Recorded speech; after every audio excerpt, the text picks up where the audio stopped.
Merci beaucoup. Donc aujourd'hui, c'était une journée de remise de distribution des stations, des apprenants du programme Réussir au Sénégal, qui a été financé par la coopération allemande à hauteur de 32 millions.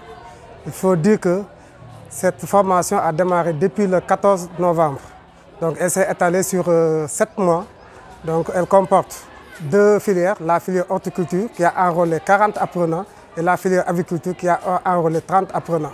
Donc au cours de cette formation, les apprenants ont eu à découvrir beaucoup de choses, n'est-ce pas, au niveau des métiers. S'agissant de l'horticulture, les apprenants ont fait la production, n'est-ce pas, de légumes, la production de fruits et la production de plants. En ce qui concerne, n'est-ce pas, l'aviculture, les apprenants ont vu, n'est-ce pas, la production de poulets de serre, notamment les 5 compétences qui comportent ce métier. Démarrer, n'est-ce pas, comment dirais-je encore, préparer le bâtiment avicole, démarrer les poussins, donc élever, finir et décontaminer le bâtiment avicole. Donc il faut aussi signaler que dans le cadre de ce programme qui nous lie avec la coopération allemande, des infrastructures et des équipements de haute génération ont été effectués. Alors il s'agit, n'est-ce pas, de la mise en place et l'installation de serres horticoles, la clôture en grillage du périmètre horticole, la construction de 6 bassins et également la construction d'une unité avicole comportant 2 pièces. Alors, la journée s'est déroulée dans d'excellentes conditions. Donc, il faut dire que ça a été parrainé par le deuxième vice-président du conseil départemental, à la personne de Bokar Sekissi, qui est venu avec une forte délégation. Donc, les autorités administratives et toutes les autorités collectivités territoriales, la communauté, donc tous ils sont venus massivement participer à cette journée, dont l'objectif était véritablement d'éviter les populations à soutenir le CFP de Goudiri. Parce que nous l'avons dit, je l'ai dit dans mon discours, qu'il y a depuis la création du centre 181 qui ont été formés. Alors il s'agit maintenant d'appuyer ces jeunes pour qu'ils puissent trouver de l'emploi. Donc c'est une occasion en tout cas de réunir toute la communauté pour leur dire que vraiment voilà les résultats obtenus par le CFP Goudiri en termes de formation et les éviter à soutenir ces jeunes-là pour qu'ils puissent trouver une insertion harmonieuse.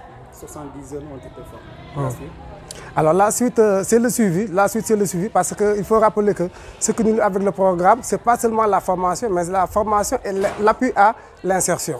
Donc nous avons 3 mois pour appuyer ces jeunes-là pour qu'ils puissent trouver de l'emploi salarié pour Sainte et pour d'autres emplois. Donc nous allons mettre à profit la suite d'appui à l'insertion qui est également dont M. Guissé est membre. Donc ils vont aller rencontrer les chefs d'entreprise pour leur proposer des contrats de recrutement pour ces jeunes-là. Pour certains qui ont opté pour l'auto-emploi, nous avons déjà finalisé les plans d'affaires. Il reste seulement à contacter, n'est-ce pas, l'ADER, en tout cas les partenaires, n'est-ce pas, qui peuvent financer pour que ces jeunes-là puissent trouver, n'est-ce pas, des ressources financières pour véritablement lancer définitivement l'activité génératrice de revenus. Alors, depuis que le centre a été mis en place l'année passée, en 2022, nous sommes aujourd'hui à la 3e promotion. La première promotion a été financée par le projet Accès équitable à la formation professionnelle. Ils étaient au nombre de 21, donc en aviculture et en agroalimentaire. Une deuxième génération a été aussi formée et financée par l'UNICEF. Ils étaient au nombre de 90. La remise a été effectuée le 8 mars passé. Donc nous en sommes aujourd'hui à la 3e promotion, dont l'effectif total est de 70, dont 40 en horticulture et 30 en aviculture. Il faut aussi signaler qu'à côté de ces formations de courte durée, nous avons également des formations de longue durée de type CAP, dont la durée de formation est de 3 ans. Nous avons également des formations de type BT, le brevet de technicien. Mais nous ambitionnons également d'ouvrir cette année le brevet de technicien supérieur. Donc il faut avoir le bac ou bien avoir le BT pour pouvoir postuler à une formation de niveau BTS. Disons que vraiment, nous sommes en train en tout cas de relever le niveau de formation, mais également d'élargir, n'est-ce pas, l'offre de formation professionnelle. Parce qu'au départ, on s'était limité aux métiers para-agricoles. Aujourd'hui, donc, au niveau du CFP de Goudiri, vous pouvez trouver des formations, n'est-ce pas, en santé communautaire.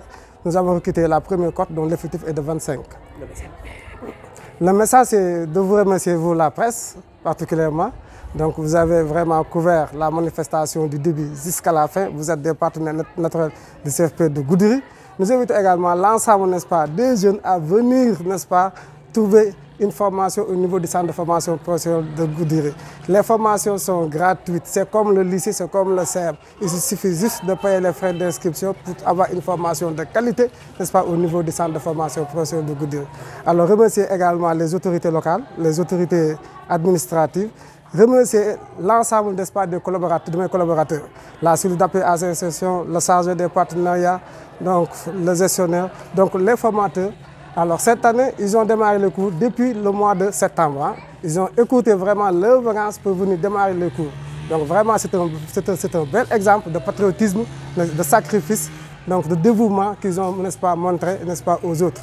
En tout cas, je les félicite et leur demande, n'est-ce pas, de préserver dans ces talents qui va en tout cas nous permettre d'être parmi les établissements de référence au Sénégal.